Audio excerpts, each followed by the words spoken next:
all throughout ancient scriptures, you can find revelations, terms concerning the immortal self, the immortal nature of our very true self. You can find that in Hinduism, and you can find it in Christianity, and perhaps in other religions as well. The point being, they use different terms to convey this divine truth that ultimately this human being that we perceive to be, that we are currently experiencing that we are, is just a tiny fraction of the real us. It's actually, you could say, like an illusion. That's how they would describe the physical world. But the physical world is not necessarily an illusion in the sense that it is fake and it doesn't exist. It's clear that it exists. We are experiencing it right now. But what doesn't exist is this illusion that we are the physical self, and therefore when this body dies, that it's all over for us. Because in the Bible, for example, they talk about eternal life. They say straight is the way that leads unto eternal life, that leads unto the true life, but broad is the way that leads to destruction and death.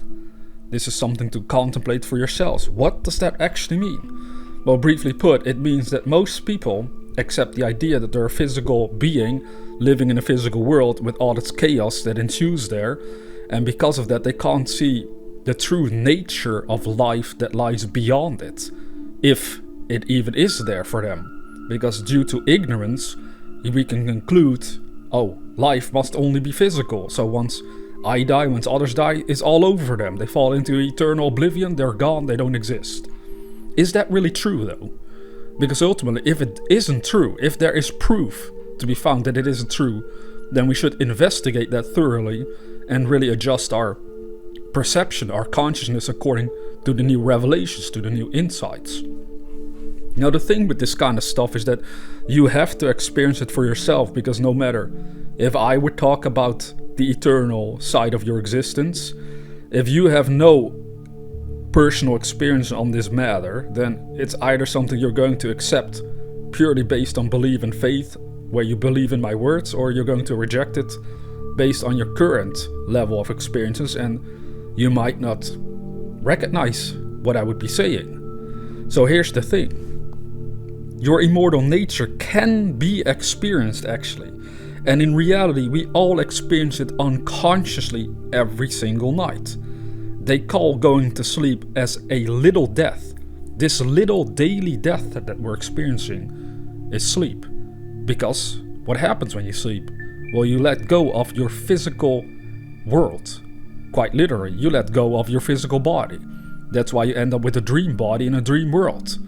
Yet the interesting part is that physically speaking, this is still a dream world with the dream body, but we just call it physicality, a time-space reality. So if you can consciously actually remain aware when your body falls asleep, then you'll realize that your consciousness is still going, which is an interesting thing in and of itself. Because initially when we go to bed, we might say, I'm very tired, I need some rest, I need to sleep. And then we go to sleep, but yet we have all these dreams. Although sometimes we don't remember them, but we do have them. Whether you remember them or not doesn't matter. Dreams do occur. You're still active, non-physically, in a spiritual manner. Which means that the soul, the spiritual side, which is eternal, doesn't need any rest at all. And that is why in a meditation of myself, at one point I was told that sleep is abnormal. Now that doesn't mean that I don't go to bed at night to let the body rest and sleep. I do. But I also have had experiences where I was consciously aware while it was asleep, and I found out I have a spiritual body. I knew that death doesn't even exist. This spiritual body goes on when my body dies. I don't even have to identify anymore with my own physical body and name and personality. That's what happened to me quite recently. I've been preparing for this over the many years in general, but it's like climaxing finally, like over the last month, to be honest with you. Stuff has just started shifting so dramatically in consciousness, like a spiritual evolution, a giant leap going on, that I feel like I just have to keep sharing and talking about these things that I've experienced for myself so far. A few days ago, for example, I went to bed, I closed my eyes, I totally relaxed. And then through a subtle kind of focus, not too intense but also not too weak, you can actually catch yourself starting to enter different dimensions. And even though, again, if you've not had the experience yourself, it sounds so vague and mysterious, it is something that you can work towards for yourself by contemplating these truths, these ideas in your own life. So what happened to me was that as the eyes are closed, it's completely dark, right? I could feel my body relax more and more, and then I could feel my consciousness, I would almost describe it as shift gears. It's like something like shifts inside your consciousness and you start to see this dream world.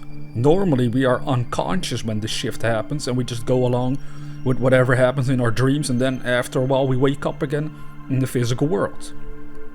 In my case, I was aware that I was dreaming, so I was finding myself in some sort of town, a street I did not even recognize. It looked very interesting, but then I figured, hey, I see some plants over there, let me touch them with this dream body, and I did. I could feel the sensation of touching these plants just like I would do with a physical body. Then not long after, I returned back to physicality, but what I noticed happened was like the scene itself started to get pushed further and further away. That's how I can describe it. And then it turned into blackness again. So it was like I knew I had my eyes open, spiritually speaking. I was looking with spiritual eyes. And then it turned into blackness, darkness. And then I could sense I was coming back to this physical body. However, briefly I could still move. I could clearly feel I could move a body made of pure energy. And then that body of energy got locked back into place with the physical body, and then the physical body started to move again. That to me was another sign that we do have this invisible spiritual body that truly is eternal, that goes on beyond the physical grave, because apparently and clearly from my own experience so far, it can move and do stuff without needing the physical body to be active. The physical body can just be laying there, just resting, give it its little rest. But your consciousness, this soul, this true self of yours, goes on all these wild adventures without you even realizing it. And it is through realization, by being actually aware of this part of yourself, of the true self, that you will realize that you are an immortal being in the true sense.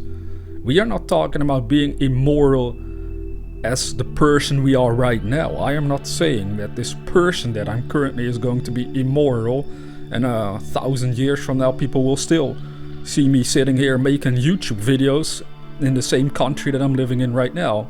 None of that. I don't know how long I have left. I know that through deep meditation many have figured out how long they have left on Earth, and maybe I'll become aware of it myself. But even if I don't become aware of it, it's not something that I have to worry over personally. But this body will ultimately go back to this earth. That's why they said, from dust we came, and to dust you shall return. This is purely talking about the physical body. As weird as it sounds, you could call it like this device. Like, I know it sounds weird to call your body a device, but maybe it puts it better in perspective. Like, you have objects surrounding you, devices that you temporarily use, and you know you will only use them temporarily. There will come a time when you might lose interest in using them, or whatever it is, or they break down, and then you're like, oh well, it's no longer working, I can get it repaired, or just get rid of it and get something new. Well, that is essentially the same what happens to us all, physically speaking, when it comes down to this body. You're temporarily using it to have this journey going on here, in this case on planet Earth, this physical journey, and then eventually it comes to an end. Then the soul, the spiritual body that you really are, goes out and goes on with its own eternal journey in the body of God itself. Because that's what I've mentioned before, that this physical universe is just an aspect of God. It's like being inside of the body of God already. But this is a physical experience, and then you also have non-physical experiences that are still part of God's infinite eternal nature. That's the beauty. You know, they call them the astral realms, for example. That is a term for non-physical realities that you can and will experience regardless after you die. But the thing is, by learning to become familiar with this, by having the experiences consciously, deliberately, and being aware of that it is happening to you, you will override your old belief that you are a human being. Because if you can override that belief and change it truly into the belief that you are a child of God or the Son of God, then you will experience way more things that are in harmony with that statement. So walking around saying, I am the Son of God, I am the daughter of God, I am a child of God, that is actually not enough. It has to be a conviction. It has to lead you into your own personal realization of the truth of this statement, which is that you go beyond the physical and you start to experience for yourself there's way more to you than meets the eye, like the saying goes. And by realizing that inner spiritual non-physical nature of yourself, you will start to feel great joy and a great relief, because you know nothing ends in the grave as we normally might think it does. And even those people around us that perhaps pass away before us, like family, like our parents, or in some cases partners, or even children, as sad as it all is initially, there is some comfort in knowing, truly due to your own experience on these subjects, that they go on in non-physical realms. For me, that's how it would be. If someone around me dies these days, I would just know their life force has withdrawn itself from the human spine into the astral realm. This is something else that I will talk about over the months in general, because it is a very deep subject. Basically, I came to the conclusion from my own experiences on these non-physical realms that the soul is basically focusing itself outwards into this physical world through the human spine and nervous system. And if we can consciously withdraw that energy and focus back inwardly, instead of it going outwardly, we can just draw it back inwardly into ourselves. We can refocus it towards the astral non-physical realms, and then you'll know your true nature. You'll start to discover more and more about the eternal essence of yourself. Why that there is an eternal life. It's no longer a hope or a mysterious thought like, oh, eternal life sounds nice. No, it's actual experiences which you can then confirm for yourself this is true. Right now, your soul is focused outwardly through the spine and central nervous system, which energizes your physical senses. When you go to sleep, this focus is withdrawn inwardly into the inner non-physical realms, so your senses get shut off. The energy gets redirected towards the spiritual side of your nature, and that is when you experience all these wonderful truths that you can live on beyond the body. And what a joy it is to know that you're an eternal being, forever protected by God's eternal love, His infinite compassion. It is all so wonderful. Therefore, I would suggest you too learn to go inwardly, to focus your mind inwardly, in order to feel and sense more about the spiritual side of your own existence. And then as you learn to calm down your mind and to refocus it away from all this physical perceived madness at times and limitations, you will then experience more and more of the real you that is one with God. You can practice this, you can contemplate it. First you become aware of these ideas through a video like this, and then you're going to have to take it into your own hands. You're going to have to contemplate what I just shared with you through this video in particular, that your soul is currently focusing its energy outwardly, causing your senses to be energized. Then you ask yourself, can I actually stop this process? Could I actually withdraw this focus inwardly? And you'll find out very quickly, of course you can. Surely you can, it's all in your hands. But because of programming, because of habitual ways of living, you might not be used to any of this, and so it feels a little tricky at first, but this is where it comes down to practice. Keep working on it, keep studying this kind of material, this kind of information, keep contemplating what it actually could mean for you and the rest of your eternal journey. It's a huge thing.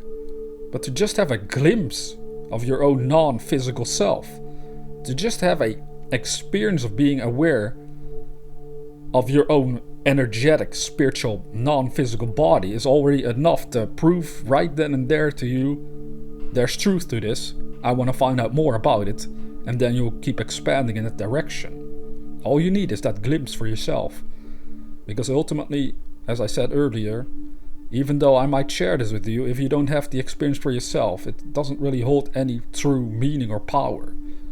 But it is ultimately when we all learn to go within, to actually take control of our consciousness and redirect that energy of consciousness inwardly at will through meditation, that we can learn to perceive and truly experience our unity with God and the true meaning of the eternal life that is in store for each and every one of you.